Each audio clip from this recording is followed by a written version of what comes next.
And welcome to class number 23. Hope everybody is doing well. I know I am, staying in quarantine and all that good stuff.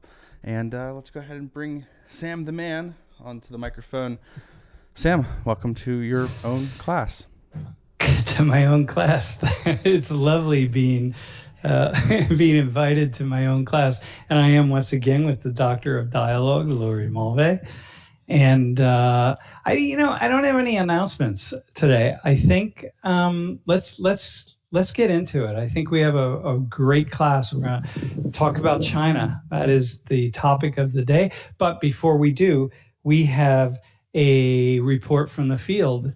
And our report today is from Port-au-Prince, Haiti, from our good friend and collaborator, friend of Social 19, friend of Penn State, and father of two Penn State graduates.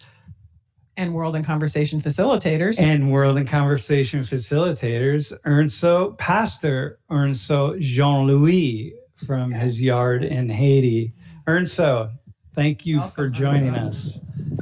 Thank you, Sam, for inviting me. It's a pleasure for me to be with you this afternoon at Social 119 class. I wish you were. I wish it was live. Well, listen. Why don't I wish it was live. I wish we were in 100 Thomas. You have spoken in 100 Thomas many times. Definitely. But so tell us what's happening in Haiti. What's happening in Haiti? Just like the same thing that's happening around the world. But Haiti right now, Haiti is in a position where people, they do not take what's going on seriously yet. What I mean is the coronavirus, as you know, is all around the globe. And we, in Haiti right now, we have 24 cases, people infected. And then we have one person dead yesterday in the virus. But the major of the population, they really do not understand the severity of what's going on. And I'm very much afraid for Haiti, since we do not have anything as you in the US or any other place in the world. We don't have no hospital, no good hospital. We don't have any good clinics where people can, people live every day by day. It's the economy, that's the way it is. And I don't know what's gonna happen in the next couple of weeks when things really get down to the virus in Haiti. I don't know what's going to happen, but I'm really, really afraid for the people. Yeah. You want to say something, Louis? Yeah, I wanted to ask you, what do you think is the key reason that people that you're seeing aren't taking it seriously or don't know about it? I've seen it. It's a lack of trust in the government, first of all. They seem not to believe what the government is saying. But the government is telling the truth right now. Maybe they used to give some lies, but right now they're telling the truth about what's going on. People don't take them seriously. And I do hope that I make several attempts to talk to the people, to explain to them what's going on. This is serious. And as you know, in Haiti, people live very close to each other. In one room, 4, 5, 6 people, small room. And it's very dangerous. And I'm afraid what's coming up right now. I can see it down the line when I'm looking in New York, I'm looking in Pennsylvania, I'm looking other places, Italy, France. And Haiti everybody is just one on top of the other. It's a pile of people. 3 million people in the small city of Port-au-Prince. Think about it. All the transportation, tap, people squeezed together in one little box for transportation. 15 person in a small box. Everybody got to shrink in to get into your transportation. I'm afraid, Sam. So one of Yeah, I hear that. I've been saying, Lori and I have both been saying, when this hits Haiti, it's really going to take off. Oh, When you were saying, just help my students to understand, when you say people are living day by day, it's because, people go out and they buy small amounts of food and they bring it home and they eat it, and then they go back out the next day and earn money to yeah, buy they small need for amounts of every food. day. Yeah. Yeah, they go and buy what they need for the day. Some people, Yeah. they And so- might, they go and sell some stuff and make a little money, go buy a little money, go buy a little food and bring it home. And people live on the street, actually. They live on the street. That's where their home is. And you tell them not to go on the street, and you don't give them any other alternative. You don't give them no food, nothing. You tell them, lock yourself in. They don't even take you seriously, because Yeah. how can you tell me to go lock myself in my house, but I'm gonna die sitting by my house? There's no food, there's no water, there's no electricity, there's nothing. So Can you even believe that? Ernst, so unfortunately, we remember talking to you after the disaster of the earthquake 10 years ago. And so as somebody who is really, has experienced that disaster that we all know about, when you say you can picture what's going to happen, what are you picturing that you're so afraid of right now? What I'm so afraid of right now, Louis, the earthquake, we had more than 200,000 people that died, of course. But for what I understand in the coronavirus, we are not prepared for something in that magnitude. I believe, talking about a fourth of the population might go, because we don't have anything. We don't have no ventilators, no hospital. Zami La Santé or Paul Farmer have a hospital. They have 20 beds prepared for that. Matter of fact, that's the only hospital right now we can cut on. They got about 11 million people. Paul Farmer is doing all he can over there at the hospital, but that's not enough. We are not prepared for something so big. Haiti is overwhelmed for what I see. We are not. I cannot even compare us to any other country. When we say we are the poorest country in the Western Hemisphere, you got to think about poor. I'm talking about poor people who are living day by day on $1 or less sometimes. Right now, you need 100 goods for $1, and 100 goods doesn't take you nowhere. Even transportation. And some family, they cannot support themselves. They have to be on the street. They don't have any other choice. You tell them, they don't have any other choice. And I don't know. And right now, every country is busy with their own people. US is busy. Canada is busy. France is busy. Everybody care for their own people. In Haiti, 65% of our economy used to depend on foreign aid. Right now, we don't have anybody to come in and say, well, let's come and save Haiti. Hey, I think we dead. We in the deep hole right now for what I can see coming. Wow, it's terrifying. It is terrifying. For me, I tell people, I have a church. I'm doing all I can for my people in my church.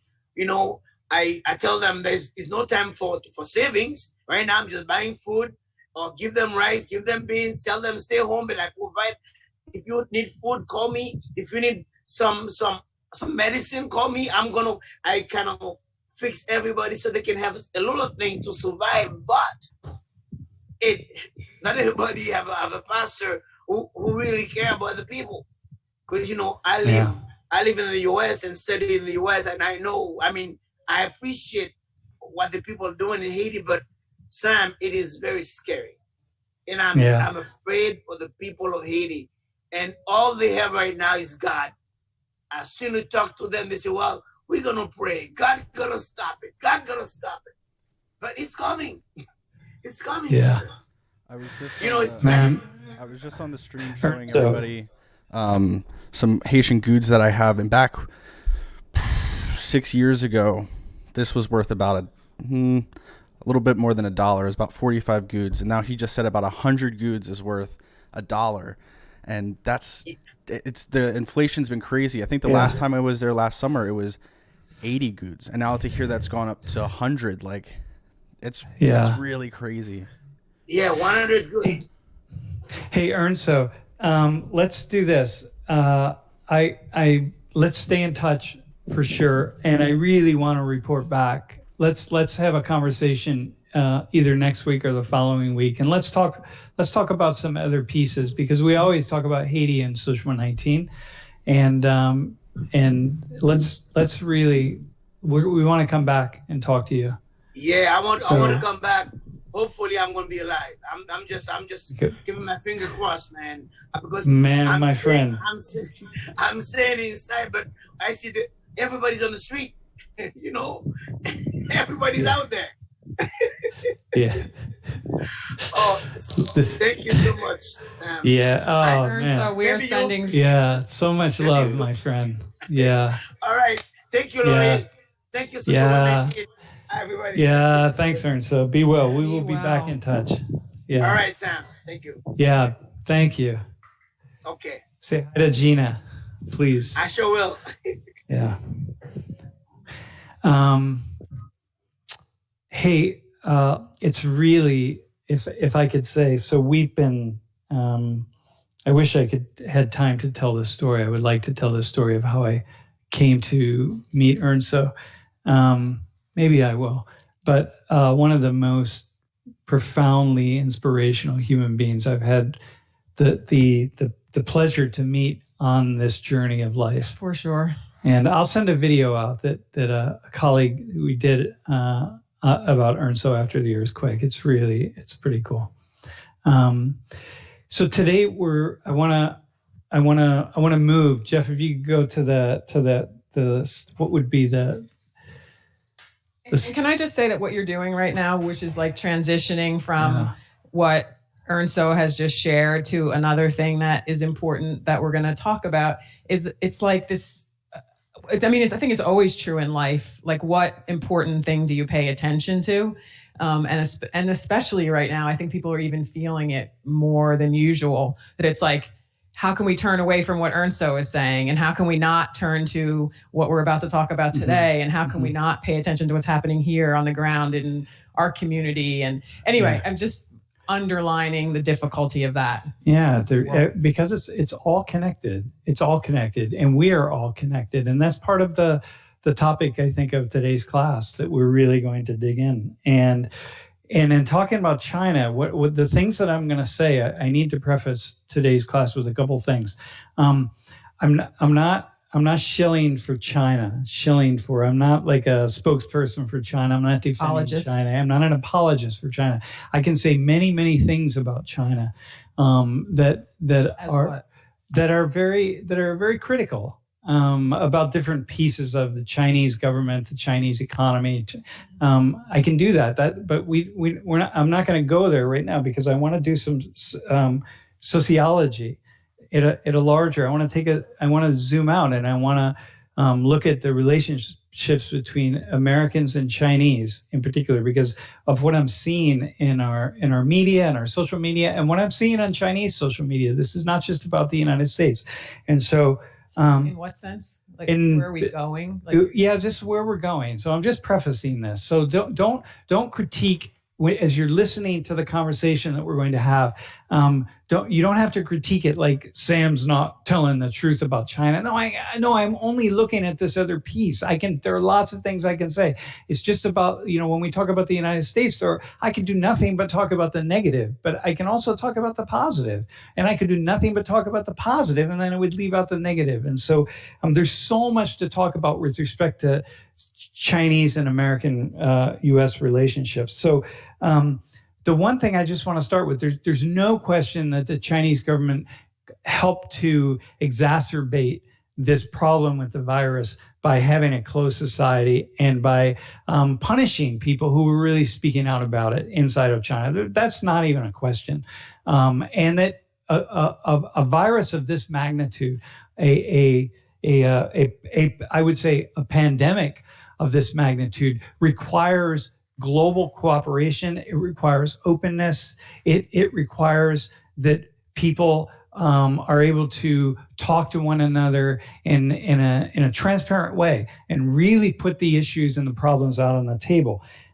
Because what makes that unique? Because because this is a global, these are larger issues. They go beyond boundaries of particular regions. And what you have to understand is inside of China, when this started in Wuhan, it's kind of like something starting in one part of the United States and maybe like the governor of the state really trying to contain it and maybe not telling the truth about it because, the states are in competition and Wuhan's in competition. So there's part of the closed offness is not just the national government, but it's actually local people. And so it's just immensely complex.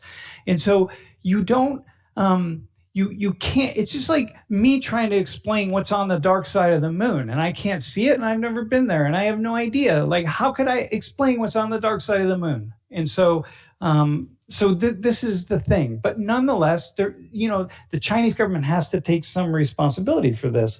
But what I want to focus on is how the seeds of hate and fear are sown. And I'm watching it. I'm watching it happen. People do it all over the world. This is not just about Americans. It's not just about Chinese. It's not just about the group that you don't like or that you want to critique. That people sow the seeds of hate and fear and distrust and dislike about things that they don't understand. And what I've learned, so Lori, maybe you could say a couple other things about this. Maybe when I get done, you could just summarize that whole piece because that's your expertise. But what I've learned in my travels in the past 40 years and traveling around the world and talking to people and meeting people and, higher ranking government officials down to lower level people is that people are fundamentally just getting on with their lives. And there are some differences between systems and people for sure, not even a question, but the vast majority of people are getting on with their lives day to day. So like today I was watching a video this guy shot in one of the wet markets in Nanning in China. And I said, my God. So he's walking us through a wet market. And a wet market is simply a place where vegetables are sold and fruit is sold and meats are sold. And also there are live animals always, right? And not just wild animals, just live animals. And so I've been in wet markets in Manila, Philippines, and in Tokyo, and in Ukraine, and Haiti, and all over South America, and in Ethiopia, and India, and so many countries. And they're all the same. And this guy's walking through the wet market. And I said, my God, that looks like the wet market in here or there. It looks like it's the same thing. And I'm realizing, my God, this guy's giving me a gift because he's just walking me through this place where it's the same as all these other places. It's the same as wet markets here in the United States, like when I was a kid and going into these markets. And you were saying that there everywhere you've been, it's people are mostly just getting on with their lives, and it right.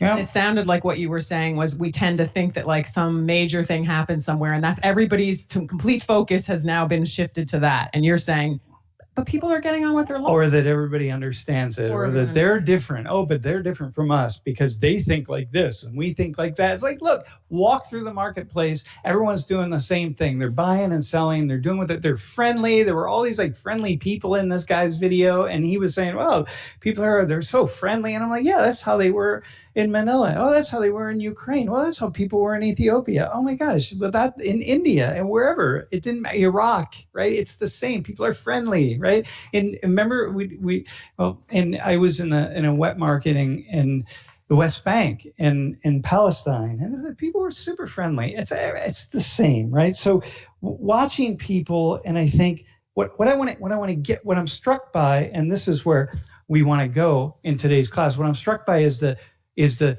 number of people right now who think we have an idea all about China and what caused this thing, and one thing after another, right? So I want to just explore some pieces of the animosity that exists between the two countries. Mm-hmm. And it seems like what you're saying, what makes it sociological and what makes you able to talk about this right now, even though there's a lot of things we can't talk about right now because we're in it and we don't know enough about it until we're in retrospect. We're in it. But what we know about this, what you're about to talk about, is whenever there is a conflict that can't be resolved, or an answer that people don't have, a threat that is profound, we look for the reason. We look for someone to blame.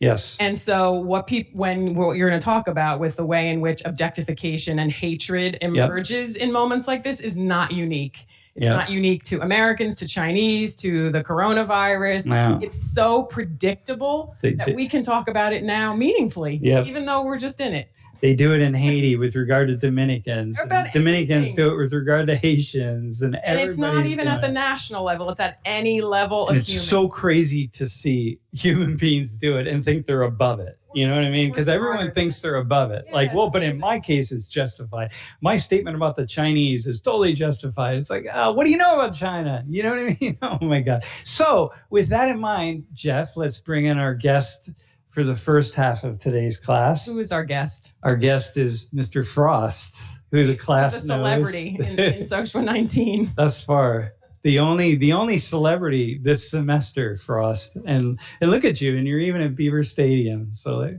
that's pretty impressive. How are you doing? Yeah, great. Am I unmuted?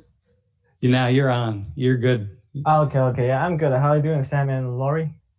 We are doing very well. So you are in State College. Can you tell the class what State College is like if they had stayed here? Yeah, I mean, I'm still in State College, and basically, like, the downtown is so empty. Like, I have a photography class. I have to take photo on the street. So, one night, like 5 p.m., I went on the downtown of the College Avenue. But like, I've like stayed in an intersection. I waited for literally like 6 minutes. Only like 2 people walked through. So it's like, and it's like on Tuesday. So it's just weird. Hey, so Frost, one of the thanks for joining the stream, by the way. One of the reasons we thought about you as joining is because, I've spoken with you several times. You've spoken in class. I've spoken with you. You have you're young. Okay, so you don't have a lot of experience, but you have a very balanced view of things, and relatively speaking, right? Yeah, I feel like, what I ascertain from you, what I get from you is you have a balanced view of things. And so I want to explore some of that balance. And you and I have talked a little bit about that. I think also you're a person who's bridging cultures by the fact that you live in a culture and you're from another culture. Like, that's always a really interesting perspective when you're able to translate between cultures. So here's my first question to you as we go. In general, what is your experience about what Chinese people? And again, it's over 1 billion people. So I'm asking you to Frost make is one human. An incredible. That's 1 billion. That's 1,000 times the people who are seated behind you. Am I right? Is that 10,000? 10,000. It's 100,000 people times. Yeah, like, oh my God, it's like 10,000 times that many, right? Is it? Don't ask me. Yeah, who knows? Somebody put it in the chat. Yeah. All right. Someone else help us. Come on, wait, hang on, Frost. You're Chinese. You must be good at math. Like, come on, man. You see, that's like the first, like, kind of like stereotype for Asians. Yeah. Exactly. Let's start right there. No, he's like you're a telecom major or something, right? You're in college of comm. All right. So listen. So tell us, just in a general sense, what do Chinese think about Americans? Or maybe a better way to say it is, what do you hear?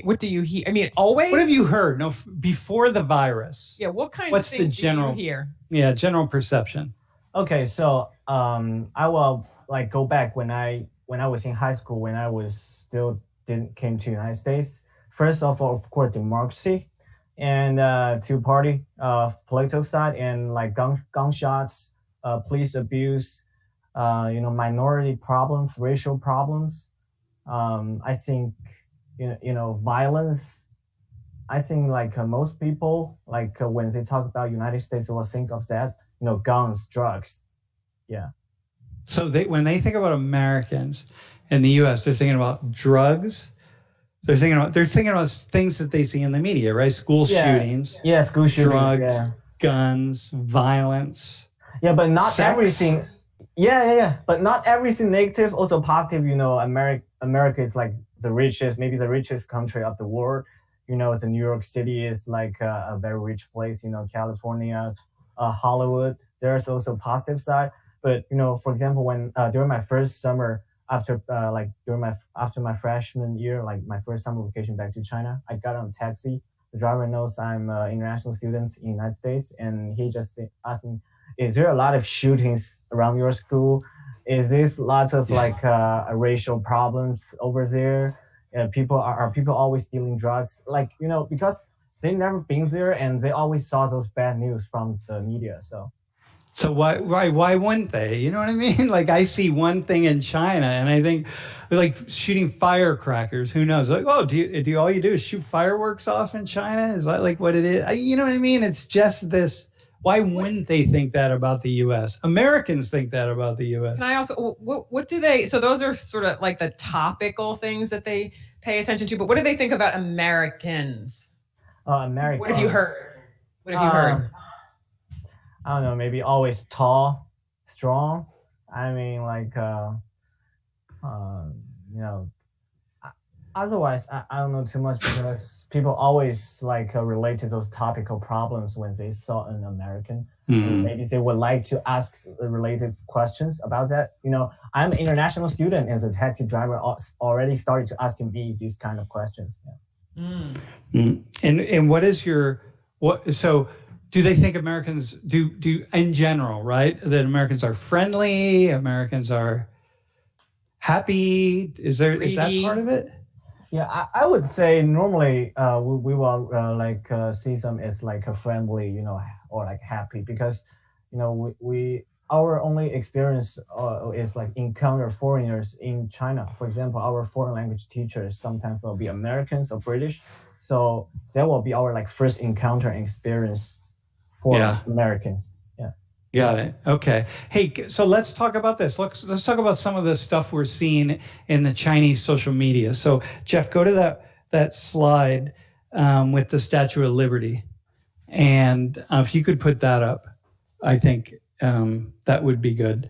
Can you tell us what this meme is about, right? So hang on, I need to start this so I can. There we go. So Frost, say something about this meme, right? My former student of ours who worked at World in Conversation, she's back in Shanghai. She sent this to us about, this is kind of sort of going around China a little bit. So to those of you who are listening, think about the different memes and photos and things here in the United States that go around about China. Well, the same thing is happening in China about the United States, right? Like they have social media, they're posting things about Trump, about you, about us, about gun violence. It's all over the place. I mean, my God. So what is that? Can you just say something about that? Because that's a critique of the US right now. Yeah, sort of. Basically, because, early January when everything started in China, everyone started wearing face masks. And, some Asian Americans or international students in the United States also start wearing masks. And then you can see in New York City, some old Chinese or Asian people are being bullied on the street just because they are wearing face masks.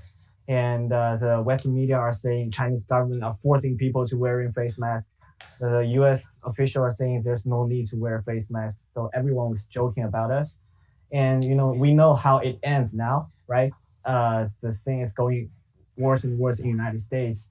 And of course, the news will travel back to China. And we all knew what the Western media said about the face masks a few months ago. So basically now everyone is saying, okay, United States, why not wearing masks? Right. So the idea then is Americans are stupid. They're really dumb for not wearing masks. We know that masks help, right? And masks, the reason people throughout Asia, really, we're going to talk about this on Thursday's class, but the reason people wear them is because they work and they help. And Americans are really dumb for not wearing masks. So then this meme goes around where it's it's in Chinese characters, right? With a photo like that, then the text next to it is Americans are stupid for not wearing masks, or they deserve the virus for being careless, right? That's another one that's going around. Like we're not taking precaution, and we're giving the virus not only to other people in our own country, but in fact, we're going to give it to other countries like Haiti. And so we're being stupid and cautious. So like, think about the really mean things that Americans would say about China. That would be an example of a really mean thing that somebody in China would say about the US. You deserve the virus because you're careless and stupid, right? Yeah. So there are mean people in the, like bigoted people, narrow-minded people in the US. Well, there are narrow-minded people in China. Well, I also heard you say, not in contrast to what you're saying, but Frost, that you said people were getting bullied for wearing masks. So now it was like, okay, now we're going to slap back again, right? I mean, it's not a one-to-one thing, but it's also just almost some of it's a response to what happened. So here, can we go to the next slide, Jeff? So this is a photo that somebody took, and of an American in a Home Depot, it looks like, because of the orange, and on the mask it says, "Thanks, Chinks." And if you're not aware that Chinks is a derogatory term to call Chinese, and so this photo went out in Chinese social media. And class, you understand, this is a country of over 1 billion people. So social media is 3 times as large in happening as it is in the United States. So it goes out in social media. And like we had a video, one of our 119 videos went viral, made it to the top of the Weibo, which is like Chinese Twitter. And it had like 17 million views, and it had 13 million in a matter of like a day. It was like 10 hours. It had 13 million views of one of Jeff's a video that Jeff made from the Social 19 class. So anyway, this video goes out, Frost, and you sent this to me last night. So this woman tweets it out, and the text next to it is essentially, look at what those bastards think about us, right? How do you say bastards in Mandarin? I mean, her like original word is like in 3 characters. It's called 狗杂种. It's essentially that. Yeah. And so class, so I'm going to say this, Frost, and then I want you to say something. So class, understand I'm saying here is, if we in the United States see really negative things coming from China, then we're going to respond back. It's like if someone hits you, you hit them back. And the same thing is happening in China right now. We're hitting the Chinese with mean things like that. What thanks, Chinks? Like, what is that? Like, who the hell, who is this guy speaking to? And so, of course, someone in China is going to respond and turn it into something and send it back. So Frost, can you say more about that? Or is like, how common is, I don't know what. Before you do, I just want, your question is, who are you talking to? Well, right there, I was talking to. No. What you asked, you said the person who has the mask on. You said to them, who are you talking to when you say thanks, Chinks, right? Yeah. And okay. Can I say? Yeah, go ahead. Well, I mean, the answer is no one, number one, and you're just talking to an abstract idea, what we call objectification, really, right? Like, you just take an idea and you translate it into a vision of a human that doesn't exist, right? Yeah. And I mean, this is what we did. This is stereotypes, prejudice, discrimination.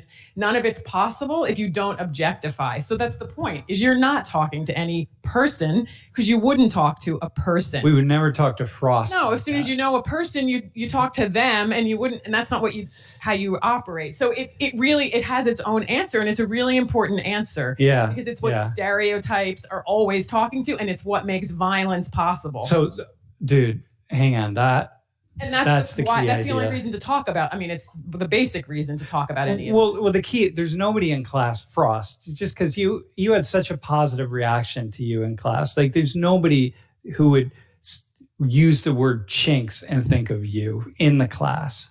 But this is true. This is the true exception, across right? the board. This is why people, whatever group that you're in, and if you're a minority group to another majority group, there's plenty of people that are like, oh yeah, I'm the exception. Those people like me because they know me, but I know that they feel this way about my whole group. We always have, as soon as you meet someone, they're three-dimensional. They don't fit the stereotypes anymore, which is why meeting people is important, right? But in absence of being able to meet all the Chinese citizens, you have to understand that these are ideas that are born out of fear and ignorance, and the need to have an answer for something that we don't have answers to, we never will have answers to, right? Yeah. And so if you could know that and believe it, we can operate differently. That we don't need to add injury to insult to injury, right? On top of this pandemic, now we have another kind of war. Yeah. But that's what it is, and that's not surprising. So thanks for that, by the way. That's very cool. Frost, when you hear that, thanks, Chinks, what does that do for you? Well, I think of course I know what Chinks means, so I'm really like angry. Of course, angry. Like maybe nobody will call me Chinks, but still, I'm still a Chinese. You know, for example, when someone, if I'm an African American, someone call you heard someone call somebody else an N-word, right? You will still feel angry, just like I am, but it still impacts you. Yeah, it still has some impact, but I don't know. I wouldn't like to respond in too much violent way, because it makes you like down to same level with that guy, right? Mm-hmm. Yeah. Yeah. So, yeah, that's. I have a question from the stream. Why? Let me rephrase this. With the use of the N-word being so bad that we call it the N-word, why are you so open to saying the C-word, as I will call it right now, when in relationship to this conversation? Well, first of all, that will lead to another problem, which is, I think, during the minorities in the United States, African Americans, and maybe they were like the most prioritized or being like focused during those majorities groups in the United States. And on the other hand, Asians, and because our personalities, normally we don't want to speak out, or we just want to head down and do our things. Sometimes we don't fight for those things. So it's less focused for the society. So maybe more people will talk about that than the N-word, because we know N-word is a very serious problem. Yeah. But that's another whole topic. And a good one to talk about. A really valuable one to talk through. There's a lot in there. Hey, Frost, can we just have a really brief conversation for Americans who might be thinking of traveling to China? We were talking earlier about how foreigners in China have been, quite really welcome, right? Like a lot of foreigners going to China, and you and I had watched this video earlier today. A lot of foreigners going to China for work, for pleasure, living there, staying there for periods of time, doing lots of things. But more recently, as more and more people have gone to China, there's been a little bit more of a negative reaction on the part of Chinese to foreigners coming in and living there. Is that right? Is that what you see? Yeah, I would say it's not very, very negative you can feel in the society. It's more like people in China started to realize to distinguish foreigners. I will put like that. So 10 years ago, if you're a foreigner, for example, you're American, you went to China, everyone saw you will think, okay, that's a rich guy, polite, a nice guy. He's like well educated, we welcome him. But now, because more and more people came to China and, economies rise, globalized, there are some foreigners I would say they're not educated, maybe just graduated from high school, had problems in their own countries, come to China, think they can speak English well, so they can be an English teacher and earn some easy money and, do some scams. There's a lot of people are doing that. So sort of like discriminate the reputation for the foreigners society in China. So people start to think, okay, maybe not every foreigner is a nice guy. Maybe, and maybe there are too many, right? Like one thing that happens, we see this really all over the world. We see it in Europe, we see it in the US, we see cross it borders in Haiti. When there are too many Dominicans come into Haiti, the Haitians are like, whoa, hey, when too many Haitians go into the Dominican Republic, it's like, hey, it's like there's a tipping point where foreigners are welcome until there's just a little bit too many of them, like Turkish people in Germany, and then after a while it's Irish people, or Polish people in England and Ireland. Or Mexicans in America. Yeah, another thing makes Chinese people sometimes angry is Chinese government or local authorities. They always treat foreigners very well. Just for example, if you are speeding, sometimes if you're speeding in China, if you're a Chinese citizen, you just got ticketed, got fined. Sometimes if you're just a foreigner, you stop by police, so okay, you are a foreigner. Okay, just give you a gentle warning and you can go. So even you, right?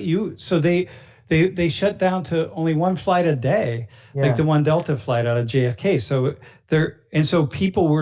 you have all these Chinese students who are studying in the United States, and there's a prejudice. That many Chinese people have a prejudice against you and other students because they think you're all rich and you're just partying in the United States, and now you want to come back, but you're going to bring the virus back to China. And so they don't want you there. They want you to stay here. Is that right? Like there's a lot of sentiment like that? Yeah, sort of on the social media platform, Yeah. So that's really fascinating. Just that, see how that works? Like think about all the ideas we have about college students, like fraternities, right? All you do is drink and party at fraternities. So whatever happens to you, you deserve it or whatever, right? And but what do we know? People who've never met anybody in a fraternity, all they did was watch that movie 35 years ago called Animal House, and they think they understand. But you have to I also have to give a free pass, not a free pass to the humans, but you have to just let us, we're dealing with lots of information all the time, and we're just like any other creature. We're trying to keep ourselves safe, protected. And so it's like you see a group of people doing something and you're like, wait, and that must mean, and so therefore I make these conclusions about those people. And it's the best we can do. Yeah, I got you, man. I got you, yeah. A guess. But then we believe the guesses, and then we get into lots of trouble. Okay, so listen. Hey, Jeff, is I'm looking at the live stream. Is Ernsto on or is Frost on, by the way? Hey, so listen, a quick thing. Can we go to the next slide, Jeff? I want to... if you could put that up. This is the slide of the woman. Okay. So Frost, here's this slide of this woman. I think she is in Florida, who is buying up all the masks in Florida, and she published a video. And one of the things that really provoked me to have this particular class today is because a colleague, it's a friend now who watches the live stream, sent me this video and said, what do you think of this? And so she made this video in the video she's talking about how she's buying up all the masks and she's sending them back to China, and she's not leaving any for the Americans, right? Can you say a little more about that for us, about the video, since you listened to it? Actually, before you sent me that link, I also watched that video a few days ago, and at first I was feeling, I'm uncomfortable too, and then it's on the Chinese social media, I saw the whole story. Basically, it's a woman. Well, hang on. Don't tell. Wait, Frost, don't tell the whole story yet. Just say what the story is and why you were uncomfortable. What is the story that everybody knows who looked at the basic thing? So at first, I think just also everyone thinks, okay, this woman is depleting all the American resources, sending them back to China. And her statements, it's okay, American is my enemy, sort of okay, I depleted all your resources, so you don't have any, you can't protect yourself. And I saw it first, when I saw the video, I also feel very uncomfortable because it's sort of selfish. So she's going around in a pickup truck with her husband, who's a white American, by the way. and she's in Home Depot and she's filling her shopping cart with these masks, the N95 masks, and she's really happy because she's buying them all. She's going to send them all back to China, and she's saying in the video, "Oh, I'm so happy because I'm going to get every mask, and I'm going here, and then I'm going to go to the next store and the next store, and I'm buying all of them. I'm going to send them back to China, right? And I'm not going to leave any of them here. I'm going to send them all. So there won't be any, including any for the Americans." So that's really key. Like she says that, I'm not leaving any for the Americans. So when I started reading the comments about this woman. So Jeff, if you can put up the next slide. And so here is the person posted the video. They translated the video. So you hear everything she's saying all along. And then these comments, like, these Chinese, this person writes, "These Chinese are absolutely disgusting. They spread the Chinese virus." That's a hashtag. "Their lies created pandemic. They celebrated the rising deaths around the globe. They intentionally bought out medical supplies. They're selling substandard masks and testers. What's next?" And then the hashtag "China must pay." And then somebody else replied, "No words for the hate that I feel right now." And then, Jeff, go to the next slide, if you would. This one shows, it's a short GIF of a nuclear explosion. And it says, "The anecdote for every country is to attack China together and end their quest to take over. The antidote is to take their quest to end their quest to take over the world with a nuclear bomb." And that's pretty intense, right? So that's when I started to say, wow, I'm uncomfortable, right? And other Chinese were writing. There were one response after another. So Frost, you were saying, yeah, listening to her made me really uncomfortable. So then I said, "Listen, Frost, listen to what she's saying. Tell me exactly, make sure it's translated correctly. Now let's explore this a little bit." So we both explored it. And what did we discover? Oh, you mean her statement later?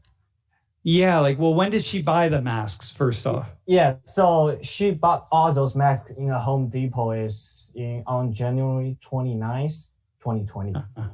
And she posted the video on February 3rd, 2020. Yeah. So the idea is, so what that means is, so listen, hang on, class.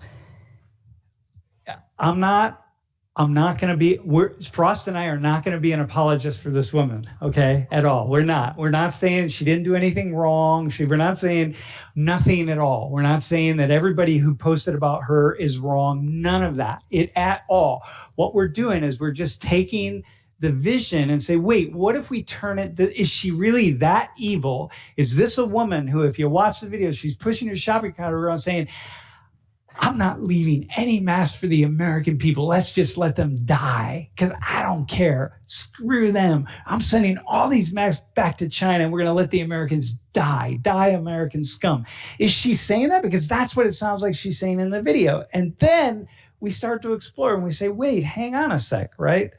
So wait, you got to tell us. Well, because she bought all those masks at the end of January, and that's before the coronavirus. Even it was in early March that Trump was still saying, like, "Hey, we don't have to we're going to beat this thing, and I'm going to keep shaking hands, and it's not going to take anybody down." I mean, it was early. So it's early. It's before the virus really took off in the United States and started killing people. Nobody had any idea that it doesn't matter if that person knew it and was. No, but hang on. So why was she sending the masks back to China? What was happening in China for us that she would buy all those masks? Yeah, and we all know during that time, the coronavirus is really serious in China and everyone needs face masks. And in China during that time, because the demand suddenly goes up, like the supply can't keep up. So she has a social media account, TikTok or something. Lots of followers just send message to her, like, if you can get us face masks from United States. So then she decided, like, okay, I will try to purchase them and sell them back to you for original price. Because during that time, N95 masks in China, you have pay $8 per each. But her price is like $1 to $2 each, including shipping fees. And then the shipping fee goes up, so she's actually losing money. So she's not making profit from that. So lots of people. So at the end of January, lots of people, not just Chinese people, Americans, lots of people around the world were sending masks to Korea and to China, many masks, because it was like the wholesale market. It's the Wild West of masks. And there's like a whole social service, social network community here of Chinese and Chinese Americans who are doing good things, right? They're like saying, hey, we got to help people in different countries with this, right? So she's sending it. And what did you say about her statement? I didn't leave any for the Americans. Like we again, you had a way of saying that. I just think she's not very good at wordings or like how to express the meanings. I think, but it's all our guessing. But I think it's like she wants to say like, okay, I bought everything for you. I bought everything for you because there's literally no one left. But because, right. But I see what you're saying. But she was like a blogger or something, so sometimes she maybe wants to dramatize a little bit, so she just said that. It's a bad move, but maybe with good intention. But 6 weeks later, when everything changed, those words come back to completely haunt her, like, oh my God. Yeah. So what she said in her letter that she just published fairly recently is like, look, can you say a couple things about, well, you sent that to me last night, the translated letter. Yeah, basically she just said like, okay, I did all this for good intention. I didn't intend like to, how to say, like kill Americans or something. Even her husband, like a white American, is helping her to like doing those good things when they're sending face masks back. She's just a mother. She didn't realize this will like come back on her that seriously.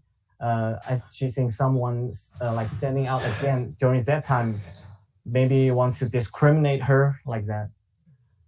So one of the issues then is that it's like right now, then the virus gets really bad in Italy, and everybody's sending masks to Italy, and then it goes to Spain, and now in the United States, Americans are buying masks from China, and China's sending masks to the United States, and everybody's sending masks around as it hits certain countries. And so it's not an apologist, but it's like, what if Frost, you said this sometimes, that it just feels like social media creates more problems than it helps, right? Yeah. And, well, you know what though, social media, that may be true. It's also sometimes not true. But in these kinds of cases, social media is just the platform for our gossip and for like the things that really we just don't need to actually make real and like these ignorant, difficult, not true thoughts that we have. So in a way, if you can see that, or we have to see it actually, because these are the things that are fueling every conflict around the world, is just stupid things that are said or are misinterpreted. Again, not to say whether what she did was right or wrong. I don't. Like you say, we don't know really what's in her heart, but it actually points to these other things. And then the masks, like there's a shipment of masks that were sitting on a runway destined for France, and the U.S. They were coming out of China, and they were sitting on a runway in Europe. I forget which country, but the Americans came in and paid a higher price, and the Chinese sold them to the Americans. They were on their way to France, and we just swooped up and like, okay, now they're on their way to the United States. That just came out the other day. So it's like everybody's doing it. And so it's really, it's just, anyway, the bottom line, Frost, is that, what's your can I give a bottom line first? You do your bottom line, and then Frost gets his. In a different way. Like a bottom line being, it's not worth it to feed into things that have anything that are any relationship to memes, stereotypes, quick righteous statements that people make. Like everything is more complex. People are, for the most part, not doing ridiculous things. like that. And so it's necessary for us. So I always, we always do that. We did it earlier today, that thing, like someone slaps you and then you slap them back, right? And then it just keeps going back and forth. The question I always ask myself is, who's going to stop? Who's going to just be like, okay, I'm going to stop the energy with me. I'm actually not going to keep feeding the gossip mill, the violence mill, the stereotype mill. Like that's why it matters to talk about this. Not because it's like, oh, well, we don't really know who's to blame. It's like, no. Someone has to just be smart enough to say, like, I don't need to feed this. Yeah. Mostly it's not going to be true. The Chinese people don't want Americans to die. Americans don't want Chinese people to die. It's just like, and if somebody does want that, or then they're an extreme example. Don't feed it. Frost, what's your final words that you would like to say to the class about these anyone issues? Listening or anybody listening? Yeah, I would say not for only this problem. I think now we all having social media. It's, someone say it's good because everyone can share it, and the government cannot like enforce it very heavily. But it also brings a very big possibility, if not even possibility, which is someone posted a fake news, fake information. Lots of people will believe it and can create very serious social problems. So I just saying to my, everyone watching this, also to myself, when you saw something on social media, do not believe it immediately. When you want to make some comment or take some action, I think do a little bit of your research, or listening a story about two sides. I know it's a little bit cliche, but if you want to know the truth, that's the best thing to do. Do not just being triggered by the article or meme or video instantly and take a side. That's sometimes, it's not right. Yeah, thanks, man. Those are nice. I have a question. Nice words. I have a question that was asked in the chat for Frost. As a Chinese citizen who lives in the United States and doing this interview, what kind of pressure do you feel, if any at all, about the at least the thought process from Americans looking at China is you can't say anything about the government, and we're talking a little bit about it. So like how do you feel having this conversation? Well, actually, I don't have any pressure talking about it. I mean, yes, Chinese government maybe do some censorship about something, but it's not like you imagine, like we cannot say everything or we cannot criticize anything. It's just like I said before, sometimes the Western media will let you a little bias think that way. So you have to do some little bit of research. So bottom line, I'm not pressured after all. So yeah. Good. Awesome. That's a good question too. Yeah, thanks. Hey, thanks, Frost. Okay, no problem. I really appreciate it. So we are going to shift direction. Jeff, you can pass by some of those other slides and just get up to Juan's name. And we have another guest. It was a very special guest. Lori, I will let you introduce her, if you would. Wow. Well, I'm not going to be able to do justice to Yuan and all of the things that she is and her qualities. But the one thing that will make sense to the students that are listening is that Yuan was one of our first team members of what was then Race Relations Project. It is now World in Conversation. So she is one of the old heads that built the system that everybody is now a part of. So that's where she was in Social 119. She was a TA for Social 119 back in the day, and she helped us build this system. And so it's such a pleasure to have you here talking to us, just being with us, and that we're our connections endure. So yeah, thanks, Yuan. So say hi to the class. Hi, everyone. You're attending one of the best class in the entire world, but I'm super proud. So. And what do you do? You're in Philly. Yeah, so I'm in Philadelphia. So when I graduated from Penn State, I joined Teach for America, and I have been teaching special ed in different parts of Philadelphia, specifically right now in Chester, Pennsylvania, for like the last 10 years, because I went to law school in between. So. Just happened to go to law school Just in happened between. to go. Why not? Bored with teaching. Man, she also like one of the kind of the early Teach for America days too. Yeah, So, yeah, back in the day. yeah. Yep, Hey, 2005. We're going to have you say something about what facilitation, how it helped you in your career at the end.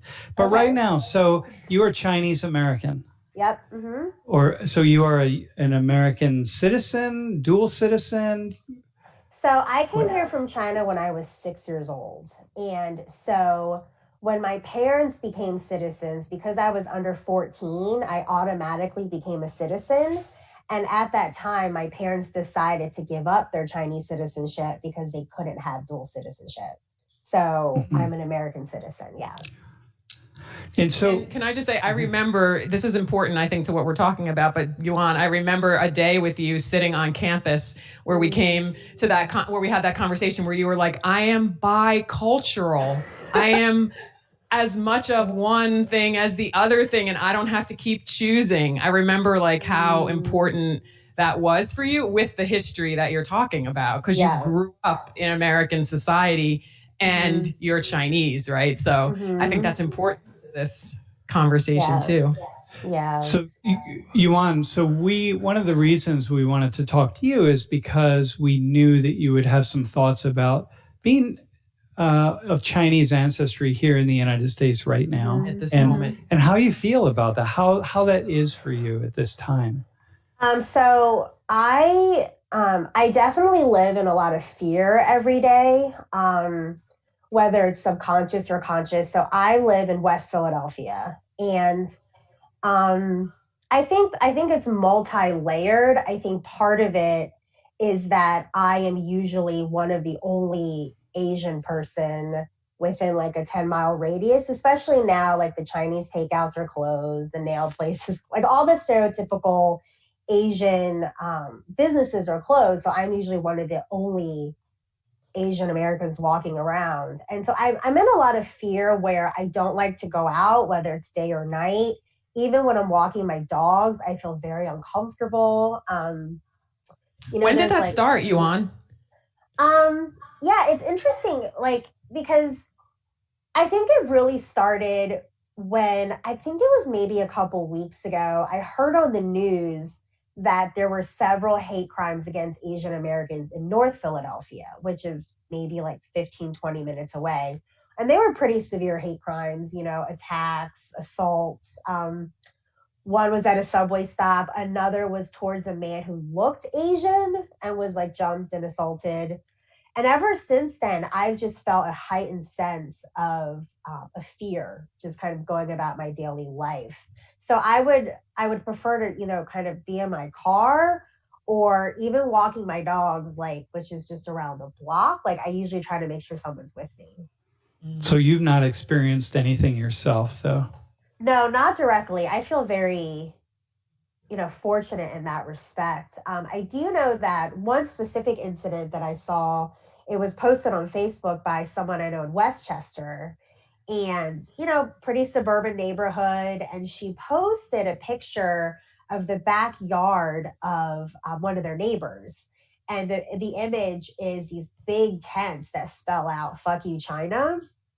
And and that's just been sitting there for however long. Oh, right. Okay. So I thought that person was a friend of yours, but was it a friend that posted on Facebook? Yeah, it was a friend. Yep, it was a friend. Okay, I got you. So, Yeah. So what it is, so she looks at her, so the neighbors have this big tent and it's like "fuck China" on the tent, like really big. Yeah. And and that's the thing, right? Like that's the kind of stuff that just creates that kind of, if you can do that, if you can go that far, then why wouldn't you beat somebody up or something, right? What are people in your family saying? Like what's their experience, or how are they talking about this kind of thing right now? I think right now my family is more consumed with the fear of getting the coronavirus than the actual kind of hostility towards Asian Americans. So that's, interestingly, that's actually not something that we're discussing regularly. But I think that also shows, in one way, like, when I think about my parents, my dad's in Delaware and he's kind of been, pretty much home the whole time. And I don't really talk a lot with my mom, but it also just shows how it's just not discussed within my family. Like, it's not really something that's accepted to talk about, like, my fear right now as an Asian American. It's just kind of like, oh, it's not happening. We don't need to talk about it. So, yeah. So I know that you shared some data with me that most people aren't going to see, right? The Asian American, I forget, Asian Pacific Policy Council or something, where they're up and this was before, several days ago, there were over 1,200 attacks against people of Asian ancestry in the United States. Since just for the previous 2 weeks. Oh, okay. Yeah. And this is just unprecedented, right? But nobody would know about that, right? Like, it's kind of one of these things, not that nobody would know, maybe the New York Times or somebody nationally would publish it, but this goes around the Asian community. And it's. Do you want, I'm not, I just jumped in like I was, like the question was clear, but I'm wondering, like, I had two questions. One was, who are you talking to about this? But and the second one was like, what do you want people to know? In other words, in order to not have somebody like you carrying this alone. So, if you know what I mean. Yeah. So the first question, the people that I do talk to are really my friends, and specifically my roommates, because I live with two good friends who they're actually from North Philadelphia, and we do talk about regularly how they're fine walking through North Philadelphia. They're both Latina, and versus me, where, and they'll say, they're like, you stick out, you don't look like you belong there. And especially during this time, it's even more obvious. And then I definitely would say my closest friends, but it's not really something that I necessarily like talk about because it's uncomfortable. It's very uncomfortable. And I also, being an Asian American, culturally, I don't want to seem like I'm like making a big deal out of things. It's kind of like part of the culture is like, at least my experience is you kind of carry it. You don't want to be like shaming, and that goes into a bigger issue that I've been struggling with being Asian American, is hearing how many incidences are not reported in the community because of just it's not accepted really for you to speak out. And I think that's very frustrating for me when I hear the statistics. So that we know, by the way, the data are really, really clear on that over the years, that Asians are the group least likely to speak out, which I showed something in my class the other day, which really stands out, that in the United States, Asians are most likely to report workplace discrimination than any other group, and yet Asians are least likely to speak out. So the percentage of Asians who claim that they have been discriminated against in the workplace is really high. And I think, well, it's even higher than that, because we know people of Asian ancestry are less likely to speak out than anybody else. So this is like what you're talking about, and you haven't said much, obviously, yet, but what you're pointing to and expressing is the other side of what we were talking about a little bit ago with Frost, right? Where we do these like objectifying things, right? Discriminate against someone, or make a meme, or talk in a particular way, or think it's black and white like this and it's your fault. But what you're talking about is then like the complicated world that you live in, or any of us live in, when you're the recipient of that, right? Yes. And it's not so black and white anymore, right? Because you're just like, oh, it's kind of uncomfortable. I don't really talk about it. How true is it? When is it true? Like, it's just so interesting that stuff that happens in such knee-jerk ways really creates such a complicated underbelly. And I don't know if you can put if you can say more about that. Yeah, I think I've always, and this is just my personal experience, I've always struggled with being an Asian American because of the fact I feel like there's a lot of like expectations and positive stereotypes and all of those things. And And I feel like, I mean, I'm sure you remember way back when I would talk about this, just how somehow those things are seen as like positive. And so, so now, all these things are happening, which are very negative. And to me, I'm like, okay, so it's almost like finally now people are paying attention and seeing what can and does happen in my community, where I think before it wasn't so much like out there or talked about. Because even I think in my own life, the racisms that I've experienced are more, is it covert? The one that's not so obvious? I'm a teacher, I promise. It's more like it's more covert, where now it's like I can actually talk about it. They're being like, really, overt. Overt, crimes against people in my community. So, Hey, so Yuan, so you are, Lori and I, whenever your name comes up in our world, maybe it's on Facebook or whatever, we both have such memories of your deep kindness and just being such a loving person. So when I see you on the screen and I think about all of this anti-Asian sentiment, I look at Frost, he's just a really nice guy, and I look at you and I know, and I think, what do you want people to know about this? I know we've been talking about it, but maybe just really looking directly into the camera and saying something to my students, because that would make a difference to you or to people in your shoes. That is so deep and profound. I think I wish I could portray, and I'm going to cry because it's so painful. It's so hard to articulate to people life experiences, because we are just all so different. And I'm just one, Chinese American who's just trying to live my life, and do what I can for society. But I think the one thing that I would say to anybody watching this is related to what you've said before, Sam, about just empathy, having compassion, whether you hear a statistic or you hear a story, it's so easy just to write it off and be like, I don't know, whatever that process is for somebody, but there's a human being and a story behind that, and that could be a positive story or a negative story. And I think this kind of goes into about being a facilitator, that I really learned how to tolerate my own discomfort as I listen to other people's stories.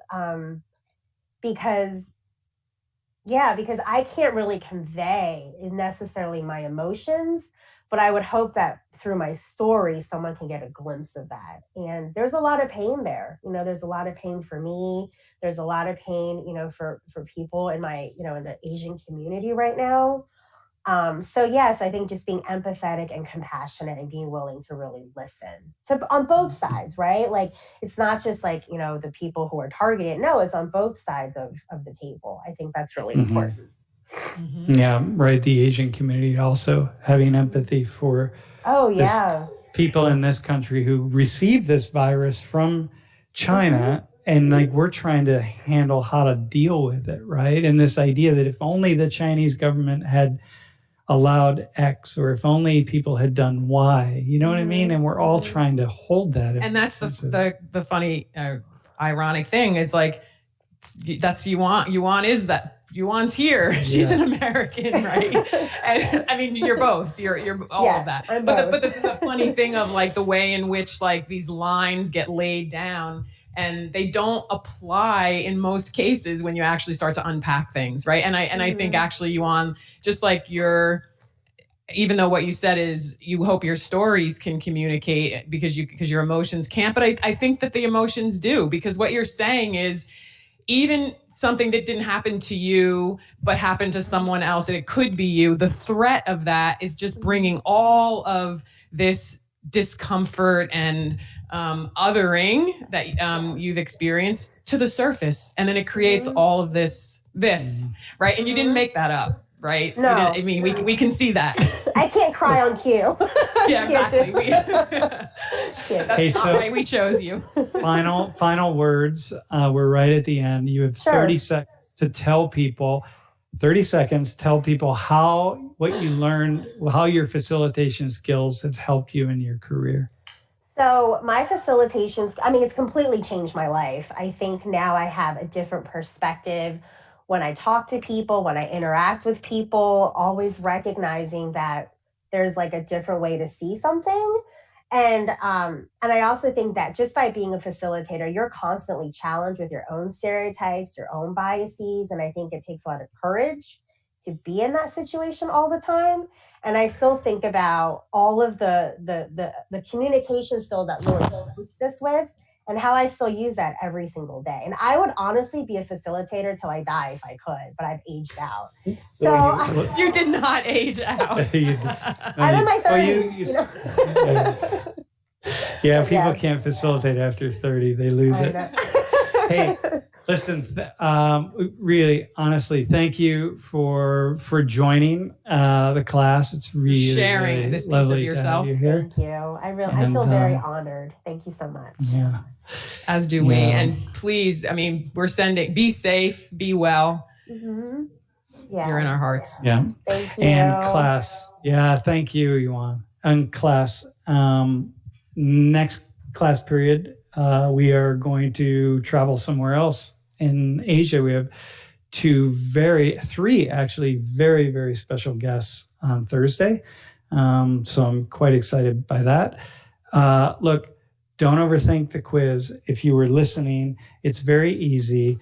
You have the do I do this? I'm so tired of you all just like not pulling it off. Like we had Yuan, we had a tent question, we had a question about Yuan's own personal experience, we had a question about the woman who bought up all the masks in Home Depot and when she did that.